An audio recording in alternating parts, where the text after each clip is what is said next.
28가지의 품사, 명사, 대명사, 동사, 형용사, 부사, 전치사, 접속사, 감탄사였습니다. 독보적인 존재감의 동사와 감탄사를 제외하고는 명사, 대명사, 형용사, 부사, 전치사, 접속사 비슷한 문법적인 기능을 공유하게 됩니다.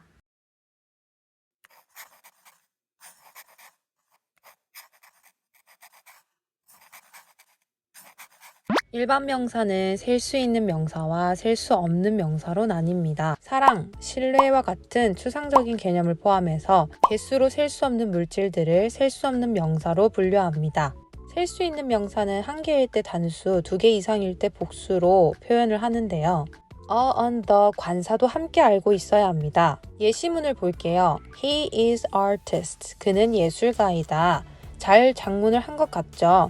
하지만 artist는 셀 수 있는 명사죠. 예술가 1명, 2명 셀 수 있어요. 정답부터 말하면 on을 붙여야 하는데요. 그 이유는 artist라는 명사가 단수로 쓰였고 단수로 쓰일 때는 어와 on과 같은 관사를 꼭 붙여야 합니다. 어와 on의 차이는요. 모음으로 시작하는 명사 앞에는 어가 아닌 on을 붙이게 됩니다. 우리 파닉스 배우실 때 많이 들었을 거예요. 모음에는 A, E, I, O, U 5가지이고 발음은 아에 혹은 에이, 이, 아어 혹은 어 이렇게 소리가 나죠. 하지만 모음으로 시작하는 단어가 자음의 소리로 발음될 때는 on을 붙이면 안 되고 해야 돼요. 그래서 a uniform 되겠죠. 어와 어는 불특정한 대상 앞에 붙어서 하나의 혹은 어떠한 이런 뜻을 가리키게 되는 부정관사이고요. the는 특정한 것을 가리키는 명사 앞에서 그라는 뜻을 가지는 정관사입니다. 셀 수 없는 명사는 부정관사를 가지지 않아요. 관사에 대해서 다시 한번 정리를 하자면요. 부정관사의 부정은 정해져 있지 않다라는 뜻입니다. 반대로 정관사는 정해져 있다는 뜻이겠죠. 따라서 a student, 한 학생 혹은 어떤 학생, the student, 그 학생 이렇게 해석이 달라지게 되는 겁니다. 그렇다면 셀 수 있는 명사가 단수가 아닌 복수일 때는 어떻게 표현할까요? 바로 복수형을 만들 수 있는 규칙이 있는데요. 명사에 s를 붙이는 것입니다. 복수형은 명사의 형태에 따라서 s가 붙느냐, es가 붙느냐 혹은 ies로 형태를 바꾸느냐 다양하게 나뉘고요. 불규칙 복수형은 따로 잘 외워두셔야 합니다. 그러면 이제 인칭 대명사에 대해서 배워볼게요. 인칭이라고 하면 사람을 가리킨다는 뜻인데요. 여기서는 사람뿐만 아니라 사물이나 동물을 다 가리키게 됩니다. 1명, 2명 이상을 다 가리키는 대명사들이 있는데요. 일단은 나를 가리키고 너를 가리키고 또 제3자를 가리키는 대명사가 있습니다. 그, 그녀, 그들, 그것 이런 것들이 있겠죠. 제3자라고 했을 때는요. 나와 너를 제외한 대상들을 가리키게 됩니다. 그래서 나를 1인칭, 너를 2인칭, 제3자를 3인칭이라고 해서 각각 1인칭, 2인칭, 3인칭 대명사가 있습니다. 영어권 문화에서는 내가 가장 중요하기 때문에 나를 1인칭으로 칭합니다. 나를 포함한 우리도 1인칭이고요. 너를 포함한 너희들도 2인칭이 돼요. 각 인칭마다 우리, 너희들, 그들 이렇게 복수형이 있죠. 인칭 대명사는 수와 인칭에 따라 종류가 다릅니다. 명사와 동사만 가지고 있으면 문장을 만들 수 있어요. 이제 문장 안에서 주어, 목적어 이런 게 뭔지 한번 이야기해 볼 텐데요. 주어는 명사만 들어갈 수 있는 것이고요. 행동의 주체입니다. 왜 주어에는 명사밖에 들어갈 수 없는지 이 예문을 보면 알아요. 뛰다는 어렵다. 뛰다라는 동사가 주체가 될 수는 없죠. 그래서 우리는 명사 형태인 달리기라는 주어를 쓰게 됩니다.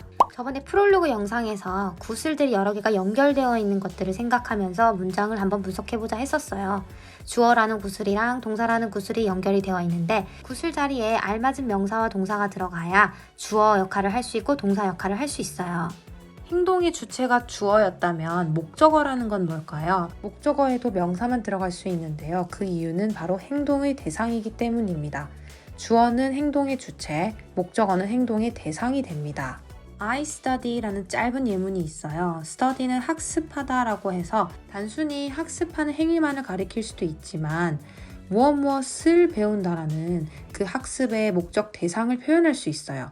바로 학습의 목적 대상, 목적어 English를 쓸 수 있겠죠. 이렇게 주어와 목적어 자리에는 어떤 대상, 명사가 들어가게 됩니다. 이제 문장 안에서 주어와 목적어가 무엇인지 알았기 때문에 인칭 대명사가 주어나 목적어로 쓰일 경우에 어떤 활용이 있는지 한번 정리해 볼게요. 우리가 격이라는 말을 사용을 할 텐데요. 격은 위치나 역할을 뜻하는 표현입니다. 주격, 목적격, 소유격이라고 하면 주어 역할, 목적어 역할, 소유자를 나타내는 역할, 그 위치에 들어가는 대명사를 뜻하는 겁니다. 그러면 각 격에서 활동하고 있는 인칭 대명사들을 한번 살펴볼게요. 주어 자리에 있는 데이비드를 가리키려면 주격의 위치에 있는 인칭 대명사 그는, he만 쓸 수 있습니다. 한마디로 his나 him 같은 소유격 인칭 대명사, 목적격 인칭 대명사는 주격 인칭 대명사 자리에 절대로 들어갈 수 없어요. 따라서 인칭 대명사는 격에 맞게 써야 합니다. I know David. 여기서 데이비드는 목적어 자리에 있죠. 이 데이비드는 목적격 인칭 대명사만 가리킬 수 있습니다. 자, 이제 지시대명사만 남았습니다. 지시한다는 것은요, 가리킨다는 뜻이고요. 이 지시대명사는 단순히 가리키는 표현이에요. 가장 많이 봤죠? this하고 that. this는 이것 혹은 이 사람, that은 저것 혹은 저 사람을 가리키게 돼요. 이 친구들도 복수형이 있어요. these하고 이것들, those하고 저것들. 단수형, 복수형. 좀 닮은 듯 다른 듯 잘 기억하세요. 오늘 수업의 마지막 항목입니다. 여기까지 우리 명사라는 나무를 함께 잘 살펴보았는데요. 마지막까지 힘냅시다. 마지막으로 배워볼 내용은요. 바로 it, 비인칭 대명사입니다. 말 그대로 인칭 대명사가 아니라는 건데요. 바로 지칭하는 대명사 역할이 아니기 때문이에요. 요즘 겨울이라 추워요 라고 말하려면 cold라는 형용사로 문장을 만들 수 있을까요? 문장의 기본 형태인 주어 동사를 완성해주기 위해서 서술어 비동사 be cold 그리고 주어 자리에 it을 넣어줍니다. 이때 it은 그것이라고 해석되지 않아요. 우리가 시간이나 요일이나 날씨 등을 나타낼 때 it is something something 하고 표현하면 됩니다. It is cold. It's cold. 오늘 수업 정리해 볼게요. 셀 수 있는 명사와 셀 수 없는 명사 그리고 관사의 활용을 잘 익혀두셔야 하고요. 명사의 복수형 만드는 규칙과 인칭 대명사 격에 알맞게 쓰는 것 암기해 두셔야 합니다. 오늘 문장에 대해서도 살펴보았습니다.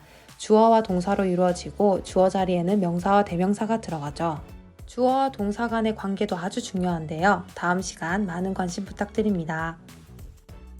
Thank you for watching. See you soon.